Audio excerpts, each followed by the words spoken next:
And I will say, I have never had more fun in my entire banking career as I'm having right now.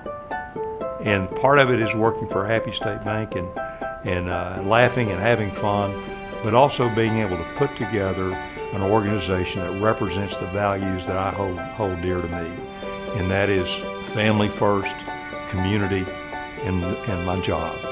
And the folks that we've associated with at the bank all feel the same way.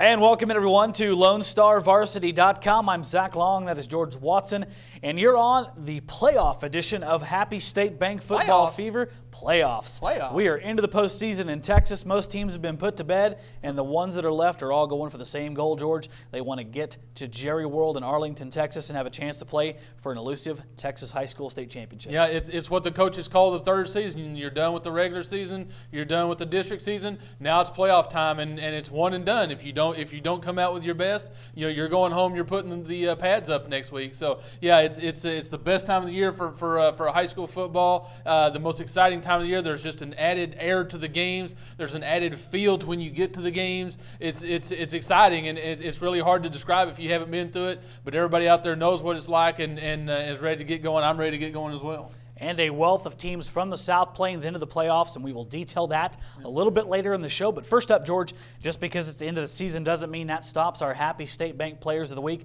We keep rolling with those, and we'll start on the female side. And hey, look, that sport that starts in the fall, basketball. Yeah. Amazing how it just rolls one into the other, and now you got basketball with Shelby Blankenship from Coronado. They've got some pieces to fill. She's one of the ones that was on the bench last year as a freshman and sophomore coming back this year, and she's going to be asked to play a key role, and she has gotten the Coronado girls off to a good start. 25 points combined in wins over Canyon and Monterey. When you open the season and beat Canyon, doesn't matter what kind of Canyon team it is, that's a good deal. That's a good deal. Then you turn around and beat your rival Monterey the next week. So, yeah, Shelby's got Coronado off to a good start. And on the male side of it, a young man who had to step up big for his team to get him into the playoffs, he did just that. Yeah, and he's been doing that here for about the last 2 or 3 weeks since Vincent Johnson, the running back from Monterey. A big game against Lubbock High, 21 carries, 319 yards, 5 touchdowns. Count them, 1, 2, 3, 4, 5. And they were all important, all key in getting Monterey into the playoffs this year, getting that, and not only just getting the seed, Monterey ends up finishing second in that district when they looked like they were almost dead in the water. So, yeah, a great job by Vincent Johnson, great job by Monterey. They're in the playoffs. They're looking to make a run. And they got a chance, and we're going to detail their game coming up a little bit later. Yep. George, right now, though, I want to look at, of course, I said there were a lot of teams from the South Plains into the playoffs. I want to detail it down and look at a handful of teams that have, they're a big-time threat here. We could see them maybe get farther than anyone else and maybe get to Arlington, Texas. Let's look at our top 3 playoff contenders right now. Yeah, I think first off you got to start with Shallowater. I think they're just kind of the train that has kept rolling on throughout the season. Kind of picked up where they left off last year, and the key with them is they're healthy right now. They went in last year, they were banged up, and their depth was a question. None of that is a question this year. They've got Jarek Black, he's healthy. They've got outstanding depth. They've got more weapons on offense. With Wes McCutcheon and in the passing game, and then they're playing solid defense. So really, I like what Shallowater is doing. They're going into the postseason. I think number 2, you got to look at Friendship. I think Friendship has a lot of the same aspects. They're a lot more balanced. They are a better football team than they were this time last year because they are more balanced both offensively between the pass and the run. They've got more weapons, and defensively. I think they're playing better defensively. They've got tremendous ball hawks in the secondary, and they've got a tremendous front 7 that is playing really well. They get a stern test to start off with Paladuro, but they're a much better football team than they were at this point last year.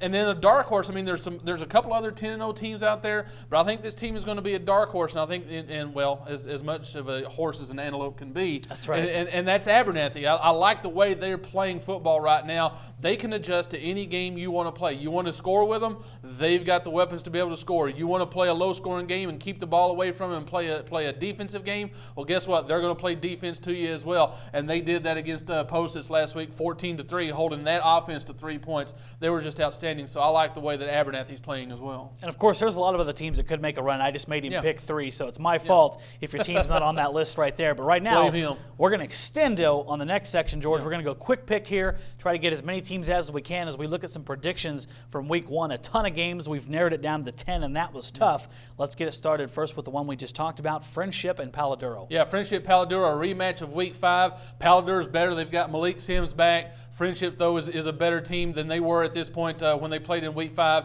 I'm going to go with Friendship. Cooper on a roll right now. They get Pampa in round 1. Yeah, this should be an easy one. Pampa's sitting there at 1-8. They're the fourth-place team out of that district. Cooper should have a breeze with this one. Familiar sight for Shallow Water. They get Dalhart. Yeah, this is a tough one. Dalhart's a very tough team, but because they lost the last week of the season, they get knocked down a rung, and they have to face Shallow Water, but I still like Shallow Water going up. It's an early game on Thursday, but go with the Mustangs. Down year for Estacado, but they make the playoffs. They get a second chance at life here, Perryton. They get a second chance, but boy, they are on their last life as a football team right now. They're going up to Amarillo. I don't like the matchup in this one. I think Perryton wins in this one. In Class 2A, Littlefield and Brownfield, that'll be a game we'll cover this week. Yeah, we'll be there. I'll be there. The Battle of the Fields, two teams that are pretty good rivals and have been a part in districts. But I like the way Littlefield is playing right now. They've won 4 straight after a slow start. I like the Wildcats here. One of our other undefeateds, Denver City and Muleshoe. Yeah, Denver City took a Brownfield team that we thought was on a roll and just absolutely destroyed them. I don't see anybody slowing down Denver City, especially not Muleshoe in this round. I like the Mustangs. Perennial 2A power, Idalou, not quite as good this year, still very dangerous. Yeah. They get Childress. This is maybe one of the best games on our schedule this year, or for the first round of the playoffs. Idalou, like you said, not as dominant in the past, but Childress is a good team. Still, I like Idalou going all the way down to Abilene to have to play this one. Go with Idalou in this one. Last game of the year, last week in Sundown Runs New Deal season, they might be a little hacked off. They start their playoff run with Clarendon. This is a key one. If New Deal can get past this one, they'll get some key kids back, including Jeff Manahan. I still like the matchup in this one. I think New Deal will go in and have a little bit of their mad on. I like the Lions here. Seagraves and Spring Lake Earth. Yeah, two teams that have really kind of been up and down at some points in this season, but two teams that are really playing well, going in with a little momentum. I just like Corey Kyle and Seagraves. I think they're going to be able to run at will over Spring Lake Earth and go with the Eagles.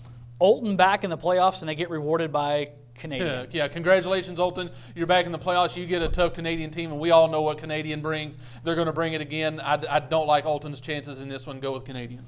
That was a tough list to whittle down to 10 games right there. A lot of good games this week, but those are 10 we wanted to highlight. Let's move on right now, though, George, to our Happy State Bank game of the week. Going to happen right here in Lubbock, Texas. Yeah, an interesting matchup here between Monterey and Amarillo. Most times you would see this matchup and you think, oh, Amarillo's just been dominant this season. Monterey just barely squeezes into the playoffs. I don't see that happening here because Monterey, remember, is going to be the higher seed in this game because Amarillo lost to Kenyon, lost to Randall. So this is not the same Amarillo team that we've seen in the past. And I've seen them play against Friendship, and I thought, quite frankly, Monterey gave Friendship a better game than Amarillo did. Amarillo did score some points at the end, but that was against the second and third teamers for Friendship. So I really like Monterey's chances here, the way they've been playing, the way they've been running the football, and they've been hitting some good shots in the passing game as well. If their defense can hold up, the thing to remember, Amarillo runs the football and they still do it very well. And Monterey 2 weeks ago gave up about 300 yards to Eli Peterson at Lakeview. So they've really got to shore up the run defense and not get hit with the big play. If they can do that, Monterey will win this football game. I think they will. I like it being at home. I'm going to go with the Plainsmen on this one. And that's a good pick because if you consider recent history, Coach Pearson and Monterey Plainsmen, they've done good if they've gotten there. Yeah, they have. I mean, they went 3 rounds deep last year, and this team is starting to play with some confidence, and you've got some kids on this team that know what the playoffs is about now. Amarillo still does as well. That's why they're two teams that are similar. They had to fill a lot of holes to get to this point, but I like the way that Monterey is playing. I think they're playing with confidence offensively, both in the passing game and the running game, which is why I like them going into this game. Should be a good game, and of course, if you're a high school football fan this week, you've got all kinds of good stuff. Absolutely. Thursday night, Friday night, and Saturday. 3 straight games of playoff round 1. And, of course, we're going to have full coverage of that over at LoneStarVarsity.com and LubbockOnline.com. Newspaper, iPad, telephone, carrier pigeon. Doesn't matter. We're going to have signal. Yeah, exactly. We're going to have full coverage of the high school playoffs for you. And, of course, we're going to be out there a couple good games this week. We look forward to seeing you. But for now, that's going to wrap up this playoff edition of Happy State Bank Football Fever. I'm Zach Long. That is George Watson. We'll see you out there Thursday, Friday, or Saturday.